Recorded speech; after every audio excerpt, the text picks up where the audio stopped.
এদের জমি মাফিয়াদের নজরে পড়েছে কলকাতার শহরের ভালো ভ্যালুয়েবল প্রপার্টিগুলোর মধ্যে 10টা প্রপার্টির মধ্যে 5টা ওয়াকাফের আছে। ওই 5টা আমার দরকার। যে তুমি গোমাংস খাওয়ার জন্য লোকটাকে পিটিয়ে মেরে দিলে, 1 লাখ পেয়ে লোকে তুমি কি করলে? আমি খাবো।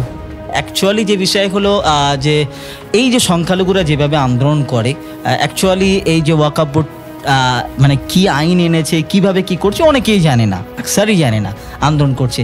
এটাকে দীর্ঘমেয়াদী করার জন্যে বা এটাকে একটা এই লড়াইয়ের সেই জায়গা পর্যন্ত পৌঁছানোর জন্য কি প্রসেস? দারুণ প্রশ্ন করেছেন আপনার। একটার মধ্যে দুটো প্রশ্ন এসে গেছে, আমি দুটো ক্লিয়ার করি। প্রথম কথা হচ্ছে একদম যে আইনের কেন বিরোধিতা করছি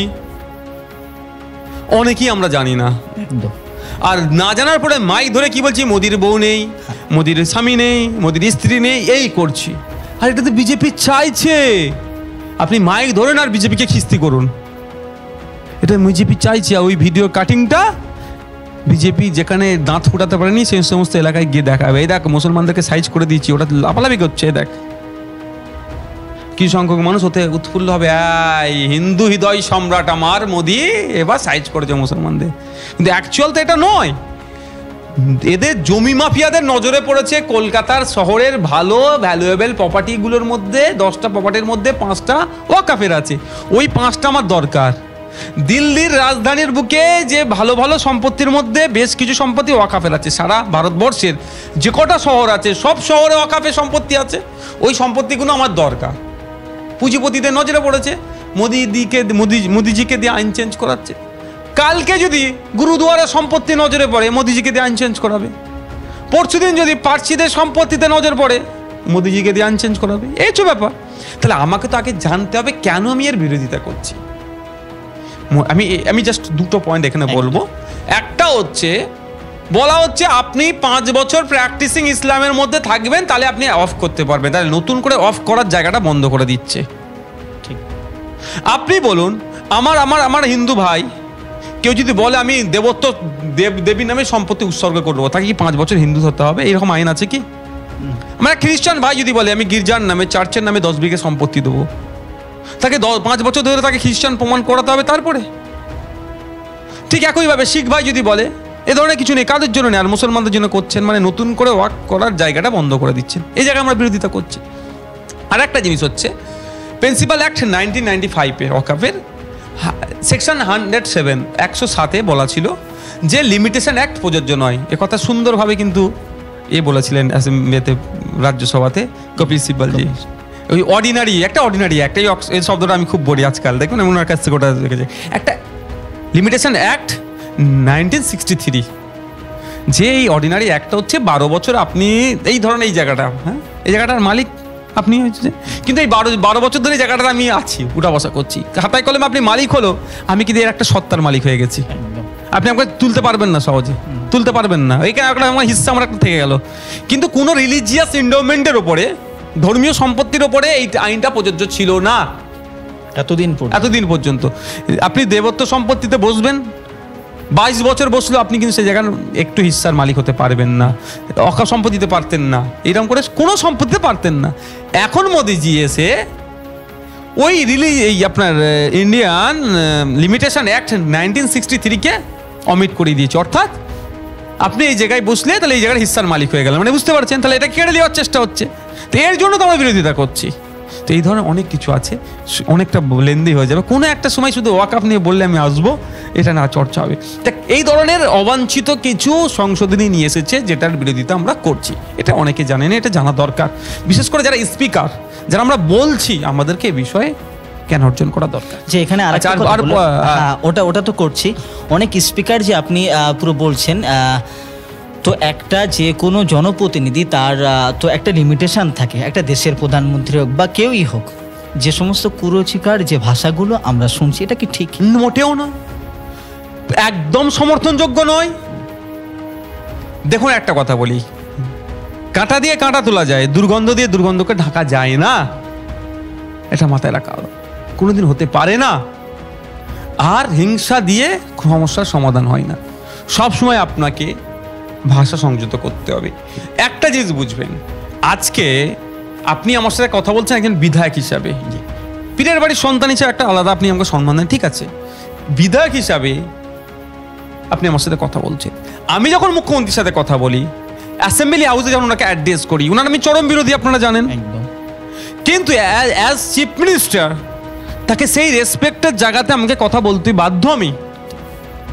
ঠিক আমি দেশের প্রধানমন্ত্রীকে যখন তার ভুলের সমালোচনা করব, 100 বার সমালোচনা করার রাইট দিয়েছে আমার দেশ, আমাকে সংবিধান আমাকে দিয়েছে, কিন্তু প্রাইম মিনিস্টার তিনি, তার চেয়ারের সম্মানটা আমাকে রাখতে হবে। কালকে ওই সিট থেকে মানুষ নামিয়ে দিতে পারে ওনাকে, XYZ কালকে ওই চেয়ারে বসবে, কিন্তু এই চেয়ারে যতক্ষণ যে আছে তাকে সেই সম্মান দিতে হবে। আমি এই বিষয়টা বলতাম না, অলরেডি আমি 4টে আমাদের আলোচনা হয়ে গেছে, আমি বলে রাখছি।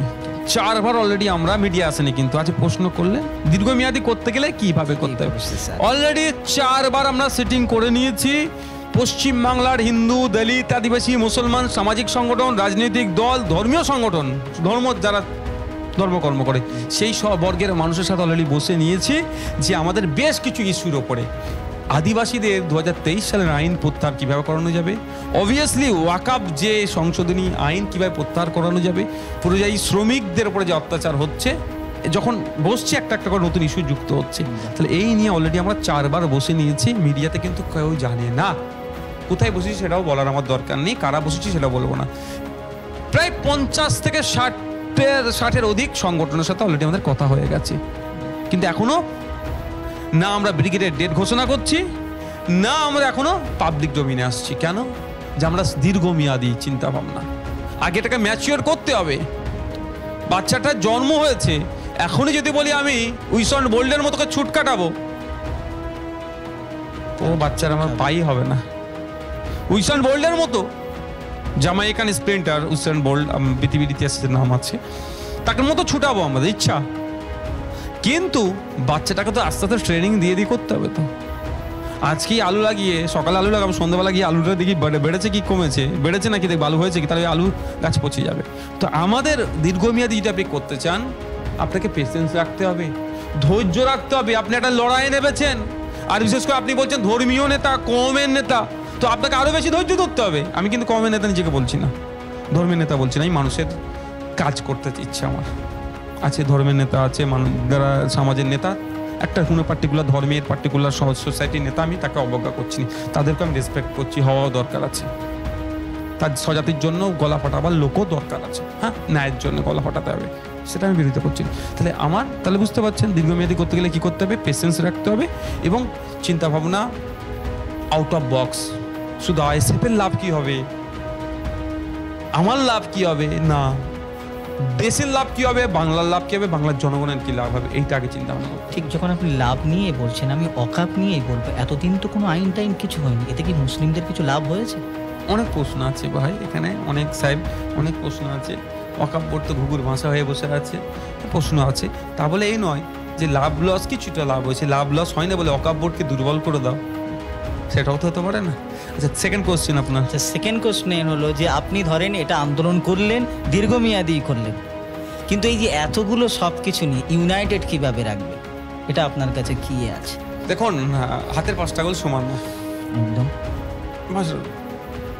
আমি যতটুকু বুঝছি, আমার থেকে অনেক বেশি বুঝনিওয়ালা আছে 100 বার। যদি আমি মনে করি যে আমি সব থেকে বেশি বুঝে গিয়েছি, তাহলে সমস্যা।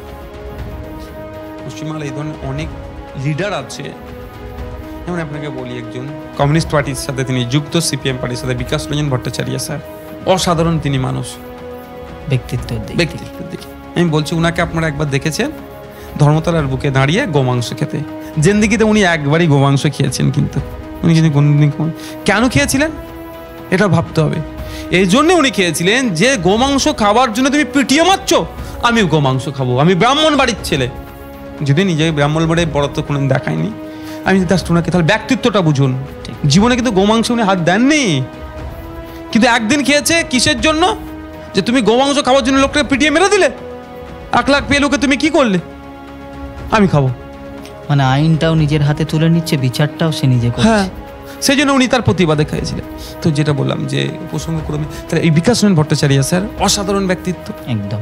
তো আমি যদি মনে করি বিকাশ স্যার যদি আমাকে কোনো বিষয়ে পরামর্শ দেয়, আমি নওশাদ সিদ্দিকী যদি মনে করি না বিকাশ স্যারের থেকে আমি বেশি জানি, তাহলে আর আন্দোলনের দানা বাঁধবে না, মাঝপথই আন্দোলন ভেঙে যাবে।